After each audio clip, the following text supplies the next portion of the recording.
GD কি? GD করতে কত টাকা খরচ হয়? জিডি এবং মামলা এই দুটো কি একই বিষয়? তো আজকের ভিডিওতে আমি কয়েকটা বিষয় সম্পর্কে কথা বলবো। ভিডিওতে আমি আছি ফেরদৌস শুভ, ইরফান ইউনিভার্সিটি বাংলাদেশের আইন বিভাগের একজন শিক্ষার্থী। আপনার সাথে ঘটে যাওয়া কোনো একটি ঘটনা আপনি যে থানার আওতাভুক্ত সেই থানায় জানানোর যে প্রসেসটা, সেই প্রসেসটাই মূলত হলো জিডি।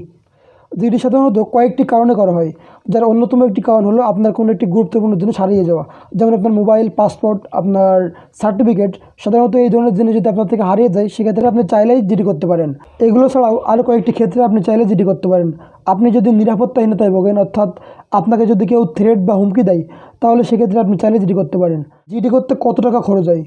আমাদের দেশের নিয়ম অনুযায়ী জিডি করতে আপনার 1 টাকাও লাগবে না। আমি আবারও বলছি, আমাদের দেশের নিয়ম অনুযায়ী জিডি করতে 1 টাকার কোনো প্রয়োজন নাই। জিডি সাধারণত দুইটিভাবে করা যায়, যার একটি হলো সরাসরি থানায় গিয়ে জিডি করা এবং অন্যটি হলো অনলাইনের মাধ্যমে জিডি করা। আপনি চাইলে আপনার হাতে থাকা মোবাইল ফোনটা ইউজ করেই জিডি করতে পারবেন।